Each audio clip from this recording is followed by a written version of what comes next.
Online cab અને bike taxi સેવા સામે રિક્ષા ચાલકોમાં ફરી એકવાર રોષ જોવા મળ્યો છે. ઉબેર અને રેપિડો જેવી ઓનલાઈન સેવાઓ બંધ કરાવવાની માંગ સાથે આજે રિક્ષા યુનિયનના આગેવાનો મોટી સંખ્યામાં રિક્ષા ચાલકો એકત્ર થયા હતા. રિક્ષા ચાલકોનું કહેવું છે કે ઓનલાઈન બુકિંગ આધારિત સેવાઓના કારણે પરંપરાગત રિક્ષા ચાલકોના ધંધા પર સીધી અસર પડી રહી છે. આ ઉપરાંત ભાડા અને નિયમોને લઈને પણ રિક્ષા ચાલકો દ્વારા અનેક પ્રશ્નો ઉઠાવવામાં આવ્યા છે. રિક્ષા યુનિયને સરકાર અને તંત્ર સમક્ષ ઓનલાઈન ઉબેર તથા રેપિડો સેવા અંગે યોગ્ય કાર્યવાહી કરવાની માંગ કરી છે. જો તેમની માંગણીઓનું નિરાકરણ નહીં આવે તો આગામી દિવસોમાં વધુ ઉગ્ર આંદોલન કરવાની ચીમકી પણ રિક્ષા ચાલકો દ્વારા આપવામાં આવી છે. હવે રિક્ષા યુનિયનની આ માંગ અંગે સરકાર અને તંત્ર દ્વારા શું નિર્ણય લેવામાં આવે છે તેના પર સૌની નજર છે. आज एक्चुअली અમે બધા ડ્રાઈવર ભાઈઓ રેપિડોના ઓફિસ પર ગયા હતા, કેમ કે જે સરકારે નોટિફિકેશન જાહેર બહાર પાડ્યું છે કે 25 રૂપિયા બેઝ ફેર અને પર કિલોમીટરના 20 રૂપિયા તે રેટ ઓનલાઈન કંપનીઓ અમલમાં લાવ્યા રેપિડો વાળા. એટલા માટે અમે શાંતિપૂર્વક એમની સાથે વાત કરવા ગયા હતા કે ભાઈ તમે, અને લાસ્ટ 14 તારીખે મારા ડ્રાઈવર ભાઈઓએ ત્યાં જઈ અને જે ગવર્મેન્ટનું ઓથોરાઇઝ લેટર છે તે તેમને આપ્યું હતું. તો એમને કીધું કે અઠવાડિયામાં ભાડું અમે વધારી દઈશું, પણ એ લોકોએ કંઈ કર્યું હતું. આજે અમે વાત કરવા ગયા કે ભાઈ શું થયું પ્રોબ્લેમ. તો એ જે બીજા ભાઈ હતા, આજે બીજા સાહેબ હતા, એ ભાઈ એવું કહે છે અમને કે સરકારે અત્યાર સુધી કોઈ જાહેરનામું ભાડા વધવાનું બહાર પાડ્યું નથી. અમે જે લેટર બતાવ્યું એ કંઈ પ્લાય કહેતા હતા કે આ પ્લાય છે, આ ભાડે વધવાનું લેટર નથી. એ ભાઈ એવું કહેતા હતા. એની વિડીયો રેકોર્ડિંગ અમારી પાસે છે, અવેલેબલ છે. અને જ્યારે મેં મારા ડ્રાઈવર ભાઈએ વિડીયો ઉતારતા હતા ત્યારે એ ભાઈએ ક્લિયરલી એવું કીધું કે મેં વિડીયોના કેમેરા સામે કંઈ જ નહીં બોલું. તો અમારે એમની જાણ વગર અમારે એમનો વિડીયો ઉતારવો પડ્યો, કેમ કે અમારે અમને પ્રૂફ જોઈતું હતું, સાબિતી જોઈતી હતી. માટે અમે સાબિતી માટે એમનો વિડીયો ઉતારેલો છે.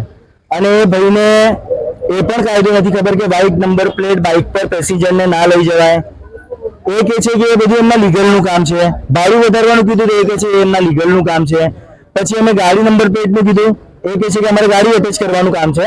તો અમે GJ60 પાર્સિંગ બતાવ્યું એમને કે આ ક્યાંનું તમે રજીસ્ટ્રેશન કર્યું છે. તો એ ભાઈ કહે છે એ ડાયરેક્ટ બોલે કંપની ઉપરથી એપ્રુવ કરે છે. એટલે ભાઈ કોઈ પણ વસ્તુનો જવાબ એમની પાસે અમારી સવાલનો જવાબ નથી. સેકન્ડ થિંગ કે જ્યારે અમને ખબર પડી કે અમે મીડિયાવાળાને અહીંયા બોલાવેલા છે તો ત્યાં ઉપર ઓફિસ છે, એ ભાઈ ઓફિસ બંધ કરીને બધા 4-5 કર્મચારીઓ હતા, બધા જતા રહેલા છે. આગળની પ્રોસેસ તો હવે જુઓ, અમે RTO થી પણ એ લોકોને નોટિસ અપાઈ દીધી છે ભાડા વધારવાની અને બાઇકો બંધ કરાવવાની. એ હવે ગવર્મેન્ટ RTO ક્યાં સુધી અમને પહોંચાડી છે એ આપણને આઈડિયા નથી. RTO નું કામ છે, બરાબર છે. અને મેં મારા બધા જ તમામ ગુજરાતના રિક્ષા ડ્રાઈવર ભાઈઓ, કાર ડ્રાઈવર ભાઈઓને કહેવા માંગુ છું કે તમે આ ઉબેર છે અને રેપિડો છે તેને તમે તાત્કાલિકપણે મોબાઈલમાંથી અનઇન્સ્ટોલ કરો. જ્યાં સુધી આ લોકો ભાડું નથી વધારતા ત્યાં સુધી તમારે આ એપ્લિકેશન ચલાવવાની કોઈ જ જરૂરત નથી. ભારત ટેક્સી આપણા ગવર્મેન્ટની એપ્લિકેશન છે. ભારત ટેક્સીના જે સિટી હેડ છે તે આપણી સાથે મિટિંગો કરે છે, આપણી વાતને એગ્રી કરે છે, જે આપણે કાયદેસરની માંગ છે. જુગનુવાળા ભાઈ છે એ પણ આપણી વાત સાથે એગ્રી કરે છે, વાત કરે છે આપણી સાથે.